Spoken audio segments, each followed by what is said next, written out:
नाजरीन पठवा.com की तरफों अस्सलाम वालेकुम। असां इस वक्त बुनियादी मरकज़ सेहत चुआ खालसा तहसील कलर सईदा में मौजूद हैं। बुनियादी मरकज़ सेहत चंद साल पहले 24/7 किया गया।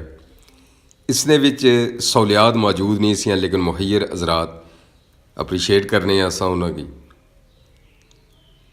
हालत भट्टी और उन्होंने बरादरान ग्लासगो यूके टकाल नाल इन्होंने तलक है। बड़ा अच्छा इन्हें इसने विच काम किया है कि बहुत सारिया चीज़ां की इन्हें मैनेज किया। उसने तो इलावा कंस्ट्रक्शन के हवाले नाल दूसरा इन्हें अल्ट्रासाउंड मशीन भी इत्थे मुहैया की।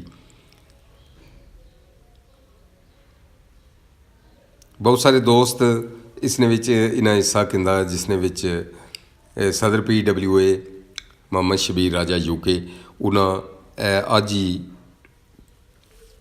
ऑक्सीजन वाली मशीन और वाटर डिस्पेंसर उन्होंने डोनेट किया। इसने तो पहले भी उन्होंने बड़े अच्छा इसने भी कोआपरेट है। मलक नसार साहब है, मोहम्मद ज़रीफ राजा साहब है, यूके न तलक है, सियासी समाजी रहनुमा हैं। इसने तो इलावा चौधरी वकास गुजर साहब है, उन्होंने बरादरान हैं, उन्होंने बड़ा और बहुत सारे होर दोस्तों भी इसने विच मोहम्मद ज़रीन भट्टी साहब टियाला यूके न तलक है, उन्होंने भी इसने विच हिस्सा किंदा है। सारे के असां अप्रीशिएट करने हैं। और अज इन्हीं हवाले नाल जिहड़ी तकरीब है वो भी तुसां की असां दसने हैं कि सदर PWA यूके मोहम्मद शबीर राजा और उन्होंने भी गलबात हुई है। डॉक्टर रब नवाज राजा और डॉक्टर रब नवाज राजा राणा में बड़ा इसने विच किरदार है। डॉक्टर अनवर साहब जिहड़े चले गए उन्होंने बड़ा अच्छा किरदार इसने विच रहा है। इस वक्त डॉक्टर इशफाक साहब है, वो भी बड़ा अच्छा मैनेज कर रहे हैं जी। तो उन्होंने गलबात भी नाज़रीन राजा शबीर साहब यूके विच माशाअल्लाह PWA ने सदर भी हैं। इन्हां दी खिदमात खास करी काफ़ी जगह विच इन्हां हिस्सा किंदा जिथे अवाम उन्नास ना फ़ायदा होया। और इस BHU विच सब तो पहले जिहड़ा मेन जिहड़े कम से बड़े कमां वास्ते इन्हां सब तो पहले 50,000 रुपया दिता से। तो उसने कम ही होए से दसने का मकसद ये होना कि असां सारे दोस्त रैली ते, क्योंकि इत्थे जितने भी इस हॉस्पिटल विच अछने वो सारे मुस्तहिक लोग होने। तो राज साहब तुसें किस तरह ख्याल आया कि तुसें एक डिस्पेंसर भी किनी आए हो नाल ऑक्सीजन जिहड़ा इत्थे किसी BHU विच नहीं है, तुसें लेटेस्ट जिहड़ा ना ये सिलसिला किया जी। जी अस्सलाम वालेकुम। मैंने रिक्वेस्ट किया गया जी कि आके विज़िट करो BHU चौहा खालसा, देखो कि कुछ इन्होंने चाहिए है। तो मैं फील किया कि बच्चे जो पैदा होंगे ने तो ऑक्सीजन का प्रॉब्लम नहीं होना, उन्होंने कोई मशीन कोई नहीं है। तो वो असां जिहड़ा ना ऑक्सीजन मशीन जी सप्लाई की है। एक टाइम जड़ा ना 2 बच्चों को जड़ा ना ऑक्सीजन सप्लाई कर सकती है मशीन। उहदे नाल एक होर मसला सी थोड़ा कि पावर बैकअप इन्होंने कोई नहीं सी बैटरी सप्लाई दी, तो वो असां इन्हें सप्लाई की है। नाल ही जड़ा ना वाटर डिस्पेंसर इन्होंने चाहिए सी, तो वो भी असां सप्लाई किया है जी। और दो ही चीज़ां लेटेस्ट हैं जी माशाल्लाह। तो बच्चों की बेहतरी वास्ते जोड़े बच्चे नवे पैदा होने स्पैशली जो ऑक्सीजन यूनिट है ये बड़ी इंपॉर्टेंट सी इस एरिए वास्ते। तो वो असां जड़ा सप्लाई की है। साढ़े अल्लाह बख्शे वालदा साहबा ने साले सवाब वास्ते मैं दे रहा ये चीज़ां जनाब माशाल्लाह जी। सब तो बड़ी गल यही है जी जी तुसें आखिर पर की वालदैन ने ये साले सवाब वास्ते और वालदा साहबा ने साले सवाब वास्ते।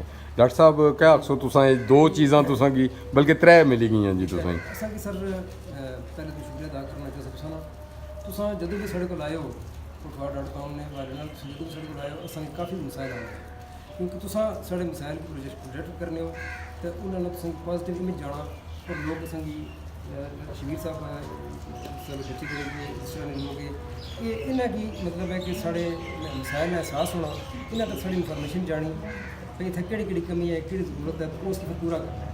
अल्लाह ताला ने तौफीक दी कि इन्हें असें छोटे बच्चों ने वाले जो बच्चा पैदा होना उसकी ऑक्सीजन की जरूरत होनी, उसने साढ़े को ऑक्सीजन मतलब डॉक्टर साहब हूँ तो मसला नहीं रहा तुसां कि कलर चले जाओ पिंडी चले जाओ। वो पहले भी तुसां जिहड़ा माशाल्लाह जिहड़ा पेशेंट तुसां ने इत्थे जिहड़ा डिलीवरी हो ही सकनी है वो करने, लेकिन पहले चीज़ां तुसां कोल नहीं सियां ते हुण माशाल्लाह ये चीज़ां भी आ गईयां। ते असां भी शुक्रिया अदा करने राज साहब ना कि इन्हें भी जिले आख्या असां ते लब्बैक कीती। बहुत मेहरबानी जी। और उम्मीद करने हैं कि आइंदा भी याद रखें इंशाअल्लाह। राज साहब केड़ा दूर है इतना ही होने जी। तो इंशाअल्लाह बहुत मेहरबानी। डॉक्टर साहब तुसां क्या आखने हो डॉक्टर अबनवाज साहब कि ये जड़ियाँ चीज़ां ही तो BHU चौहा खालसा इसलिए मेरा ख्याल आना कि एक बड़ा अच्छा अस्पताल मैनेज हो चुका है।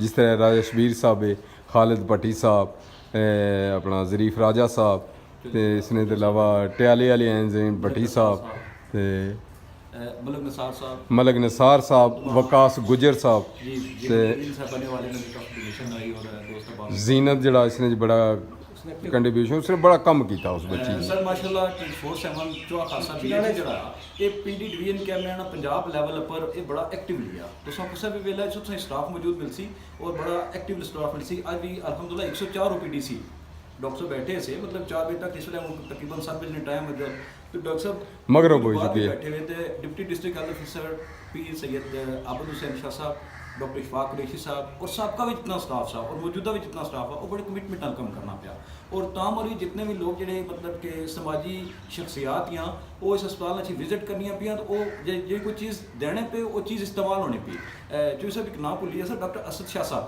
ਜਿਹੜੇ कि पीर राज शाह साहब ने चर्चा है उन्होंने ओटू मॉनिटर दिता सा जिस वेले उन्होंने ओटू मॉनिटर दिता सा तो मैं ऐसा एक बंदे ओटू मॉनिटर और ECG मशीन और बहुत सारे हालात दे सके हूँ आया अगला किहड़ा बंदा अच्छी कि जिहड़ा ऑक्सीजन की मैनेज करने वाली मशीन दै सी ते मोहम्मद शबीर राजा साहब मुमताज़ समाजी शख्सियत हैं जेह्ड़े जिन्ना के तोहफातन मतलब कि मंगी नहीं गई तोहफातन जनाब उन्हें ऑक्सीजन मॉनिटर और वाटर डिस्पेंसर ना दिता ते तमाम पटवा.com नाज़रीन ना तमाम समाजी शख्सियात ना और तमाम उन्होंने लोगों ना जिस इस बुनियादी मर्ज़े से दिन रात एक किया वा असा उन्हें सल्यूट पेश करने और असा उन्होंने नाल असां ये भी इन्होंने शुक्रिया अदा कर रहे हैं कि ਜਿਹੜਾ ਬਾਹਰ ਬੋਰਡ ਲਗਾ ਇਹ ਰਾਜਾ ਸ਼ਬੀਰ ਸਾਹਿਬ ਨੇ ਮਰੂਨੇ ਮਿੰਨਤ ਹੈ ਜਿਹੜਾ ਖਾਸ ਕਰੀ ਇਸਨੇ ਪਰ putwa.com ਨਾਲ ਕਾਫੀ ਅਰਸੇ ਤੋਂ ਲਿਖਿਆ ਵਾ ਤੇ ਇਨਸ਼ਾਅੱਲਾ ਤਾਲਾ ਇਹ ਲਿਖਿਆ ਰਹਿ ਸੀ ਔਰ ਅਸਾਂ ਇਨੇ ਇਹ ਜਿਹੜੇ ਸਾਡੇ ਦੋਸਤ ਹਨ ਜਿਹੜੇ ਖਾਸ ਕਰੀ ਹਮਦਰਦੀ ਰੱਖਣੇ ਇਲਾਕੇ ਨਾਲ ਤੇ ਇਹ ਜੀਆਂ ਚੀਜ਼ਾਂ ਜ਼ਰੂਰੀ ਹੈ ਹਰ ਪਾਸੇ ਜਿੱਥੇ ਜਿੱਥੇ ਲੋਕ ਪਾਰਟਿਸਿਪੇਟ ਕਰਨੇ